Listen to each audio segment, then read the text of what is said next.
Iowa's class of 2019. It is my pleasure to be here today to share a recruitment update with you all. As most of you know, the Timmerman Feedyard internship was established in 1988 by Terry Clockstein. As Craig alluded to, Terry didn't do this because it was part of his job description. Terry recognized that there was a need to fill these workplaces in the feedlot industry, and he did that. Him and others have trained over 185 alumni from 19 different states. 110 of those alumni were Nebraska, originally from Nebraska. Currently, there are 41 alumni who own or manage a Feedyard, and there are 47 who entered graduate school. This internship truly has been producing high caliber alumni. They've made a true impact in the Feedyard industry. This internship shows no signs of stopping. In the first 22 years of this internship, from 1988 to 2010, the average class size was about 4.6. In the last 10 years, our average class size has increased to about 7.8. Also, our female participants have increased from 13% in the first 22 years to about 38% participation in the last 10 years. I'd also like to point out that there are a couple big outliers here. That's pretty awesome. We like to see these big classes. We want to have lots of quantity, but it's really important for the future of this internship that when we get large classes, that we also have quality students that are well trained coming out of it. So as we're recruiting interns, we want to try and find students who are passionate about the cattle industry, are committed to a long 6-month program, which oftentimes means moving away from home and living in different states. We want to make sure that they're hardworking and that they have good communication skills, so that way we can help develop personnel management skills as they go through the program. In the past, we have only allowed graduated students that had bachelor's degrees, but currently we just opened it up to allowing associate's degrees. In fact, this first student that we recruited all the way through the program is working for Norm right now down in Colby, Kansas, and has decided to stay hired on and work for them.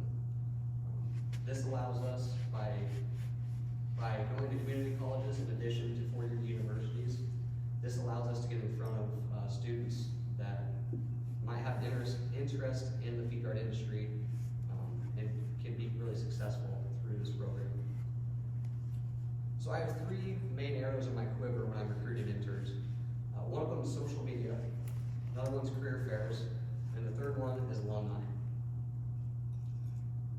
We are trending on Facebook, LinkedIn, and we also have a YouTube channel. So if you guys aren't following us yet, make sure to add us. We have 2 objectives with our social media accounts. We don't directly recruit students on social media. Instead, our objectives are to increase followers, to try and promote the program as a whole, and bring brand awareness. The second goal that we'd like to stick with is updating alumni. We want you guys to be able to see the classes that are actually out there in the industry and possibly looking for jobs. So career fairs and job boards have been used extensively over the years, and this is going to continue to be used. We think it's very important to get in front of these students, to meet them and get to see them. And as you can see, we recruit heavily from in-state. We try to always hit University of Nebraska-Lincoln, Shattern College, and Nebraska College of Technical Agriculture in Curtis. This year, we're also recruiting to Southeast, Mid-Plains, Northeast, and Concordia.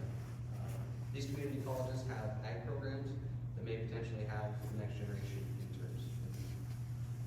Notice that about 41% of the alumni are originally from out of the state of Nebraska. We think it's also important to continue to get students recruited from out of state. North Dakota, throughout the last 33 years, had about 9% of all the alumni coming through the program. Iowa State was also a large contributor, and notice that Wisconsin was as well. We recruited out of state this year to North Dakota State, Iowa State, South Dakota, Fort Hays, and the University of Missouri. states that have a large cattle industry. But notice that Wisconsin had a significant amount of alumni in the past. This brings up an interesting philosophy. We don't necessarily go and recruit to Wisconsin, so how do we end up with a significant amount of interns from there? Well, it's you guys in this room, it's the alumni. The alumni are a really significant part of our recruitment program. Every year we have one or more students that seem to come from a referral from an alumni. I can see this program long-term lasting simply based on the fact that alumni are such a big part of this program and promote it so much. I'd like you guys to continue sharing this program, and it makes my life a lot easier. Another point I want to make is that we have had students attend 50 different Feedyards throughout the last 33 years of this internship, in a total of 8 different states. Any given year, we can send a student to a small, medium, or large Feedyard. This is really important because we can meet a student's goals by matching them to a Feedyard based on where they want to go in their career. This is a very, very big advantage over other Feedyard internships, and this flexibility is what makes this program great in the field. As Galen mentioned, we'd like to really thank Norm, Sharon, and the Timmerman family for all their contributions. Without all of their funding and support, we would not be able to reach out to multiple states, and I wouldn't be here today hosting this alumni reunion. Thank you. I also want to point out that this is not just one person. I could not do all the work for this internship. Galen couldn't do all the work it takes to do this internship. It takes a whole team to support this program.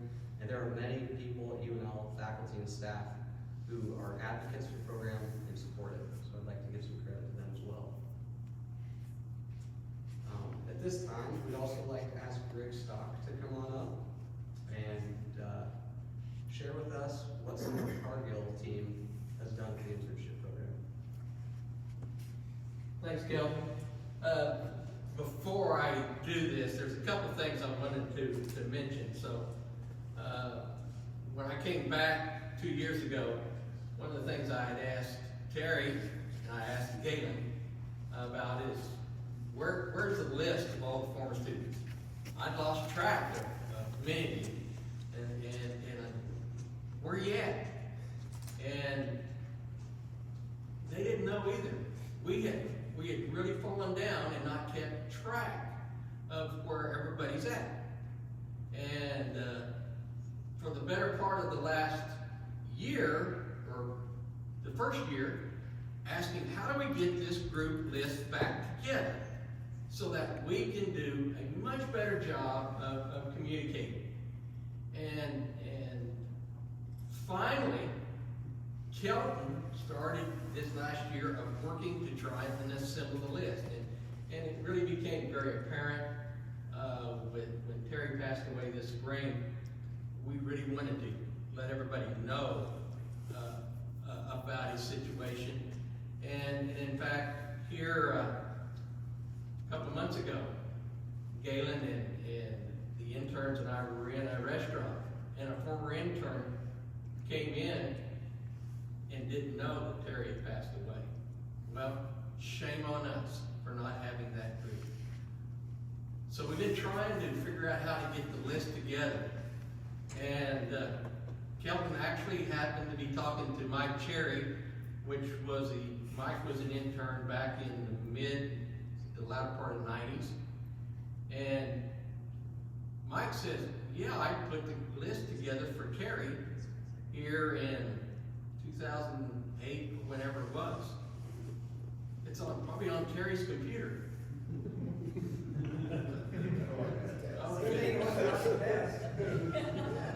If it was on his desk, we'd have found it. And okay, Galen, we thought maybe Galen had it because of Terry's computer had crashed here about a year ago. He didn't have it, and Galen doesn't keep nearly as good a record as Terry. Finally,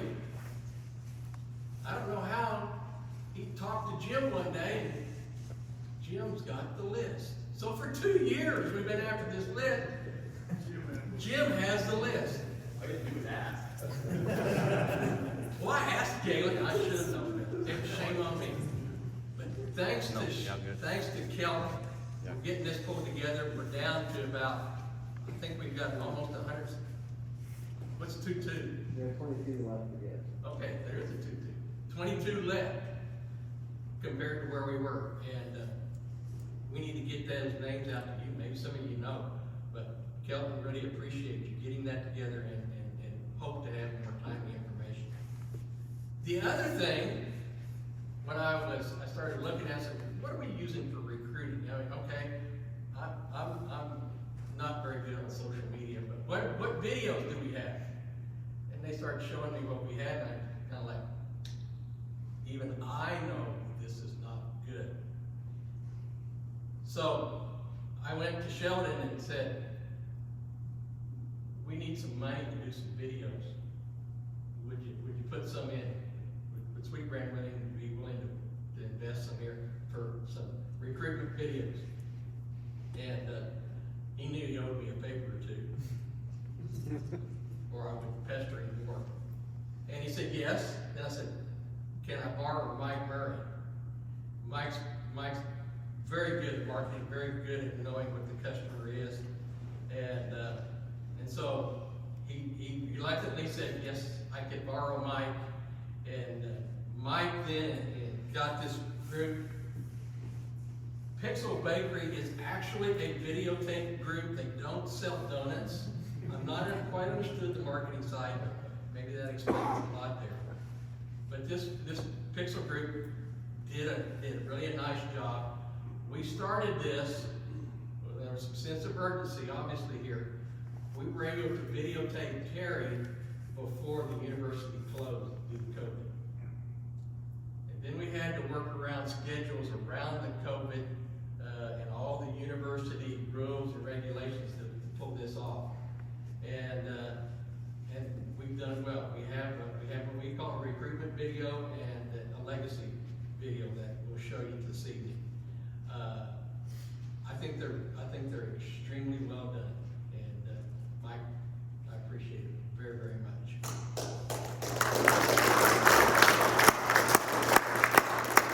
And so that I don't break anything, Kelton will start the video. This is the recruitment video.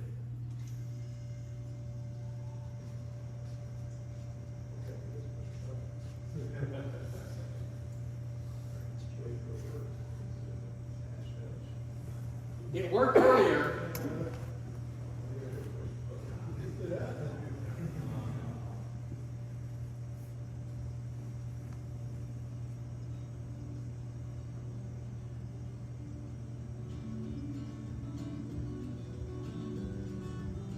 The internship program, the best part about it is that you don't have to be born on a ranch and then work in a feed yard and then do the internship program. You don't have to even have ever walked into a pen of cattle with cattle before if you want to be in the internship program.